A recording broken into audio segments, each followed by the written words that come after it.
Même domination de l'adversaire, même réaction, même score final. Toi aussi, tu as vu un peu Oui, le même match? j'ai travaillé pour améliorer, j'ai revu le même scénario.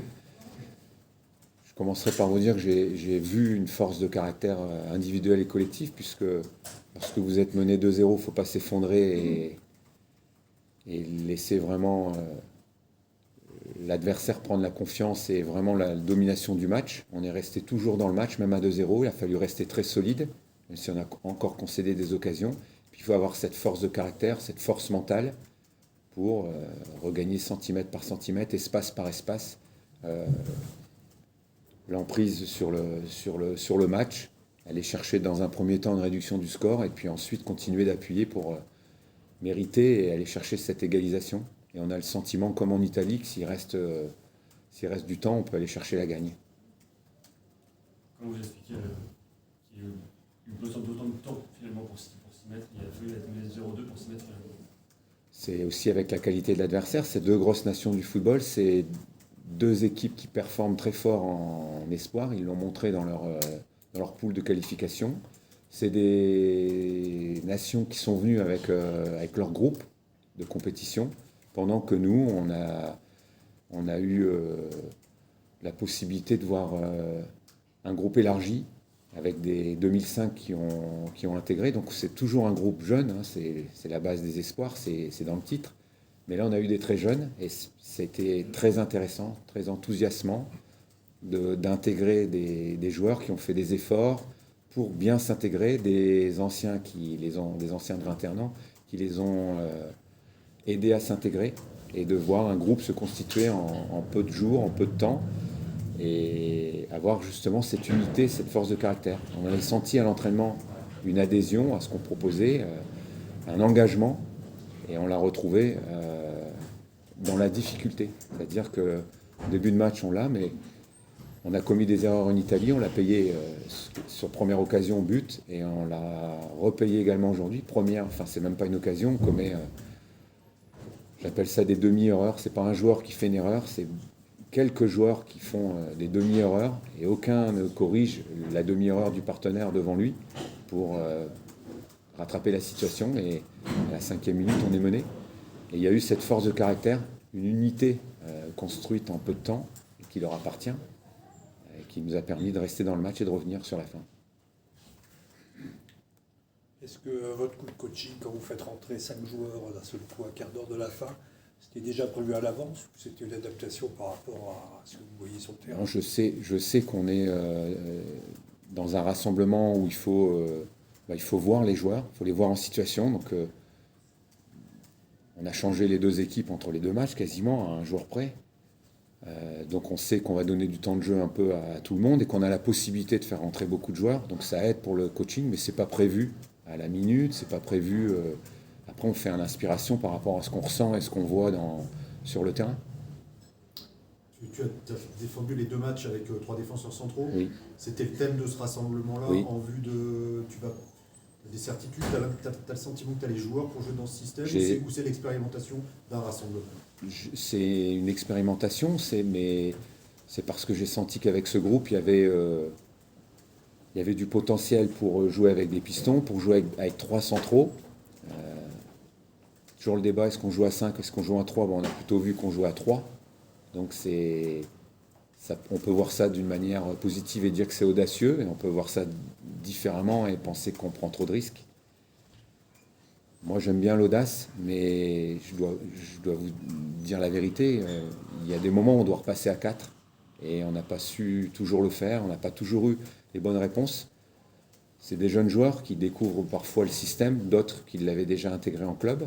Donc c'était intéressant de les voir dans l'adaptation par rapport à ce qu'on leur proposait.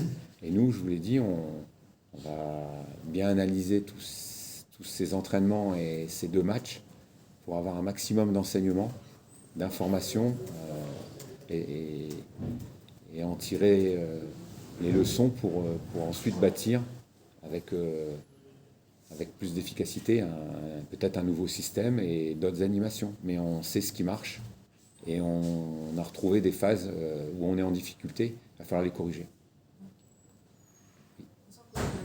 Pour ATS, on a senti comme des bleuets crispés, qui voilà, avec un manque d'expérience sur les bonnes prises de décision.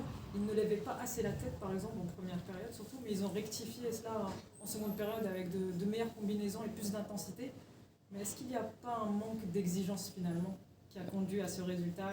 Est-ce que c'est pas frustrant finalement? Est-ce qu'ils auraient pu faire mieux? Le résultat, il peut paraître frustrant parce qu'on finit fort, mais c'est l'Allemagne en face qui était invaincue, qui n'a pas perdu un match dans leur tournoi de qualification, qui n'a pas perdu un match à amicaux. Ils étaient là avec l'équipe complète. Ils n'ont pas tous débuté, mais il y avait une grande partie. Donc il y a beaucoup d'automatisme chez eux qu'il n'y a pas chez nous. Donc là où on peut y voir des défaillances, c'est peut-être des manques de réglage. Mais je pense que c'est justement ce rassemblement va permettre à des joueurs de comprendre, d'avoir cette capacité à s'adapter, de retravailler en club, puisque là maintenant on va être quelques mois sans les voir, de bien travailler en club, de retravailler encore très fort pour gagner à nouveau en expérience. Je pense que nos 2002-2003 ont déjà des fois des matchs de haut niveau dans les jambes, nos 2005, parce que là on a complété notre groupe, on l'a constitué à la fin avec beaucoup de joueurs de 2005. Ils découvrent aussi la Ligue 1 ou les championnats de haut niveau étrangers. Et chaque week-end, ils gagnent en expérience, ils progressent. Et on les retrouvera plus forts en mars et plus expérimentés avec des notions élargies au niveau tactique par rapport à ce qu'on a proposé sur ce rassemblement. Gérald, vous avez souligné la force de caractère pour revenir sur les 2 matchs. L'idéal, ce serait aussi de ne pas avoir à revenir et de bien sûr. j'imagine. Qu'est-ce qui vous, à chaud comme ça, qu'est-ce qui vous a manqué pour pouvoir être capable de le faire? On part, le début du match, pour moi, avant le but, il y a une possession allemande quasi sur 5 minutes, mais dans leur camp, ils n'arrivent pas à ressortir. Donc on est sur les animations défensives qu'on a travaillées pour mettre en place le système. Et puis sur un ballon dans la profondeur, on commet, je vous dis, pour moi, il y a 3 ou 4 petites erreurs qui font qu'on n'a pas la capacité à revenir, à aucun moment à contrarier leur simple ballon dans la profondeur. Et on ne peut pas revenir, on est pris à défaut. On a retrouvé ces situations à différents moments. Donc, je pense qu'en début de match, on peut toujours dire qu'on n'est pas concentré ou pas encore bien dedans. Je les sentais dedans, mais on a commis l'erreur. Et c'est une équipe qui a vraiment un niveau. Ce rassemblement, il devait nous amener à monter tous les niveaux, toutes nos capacités, à les élever pour nous retrouver par rapport à un niveau de phase finale d'Euro. Et on est dans ce qu'on a recherché. L'Italie nous a amené cette opposition de très haut niveau et l'Allemagne aujourd'hui. Donc vous n'avez pas le droit, en début de match, que ce soit contre l'Italie ou contre l'Allemagne, de commettre des fautes d'inattention ou de manque de concentration, ou vous appelez ça comme vous voulez.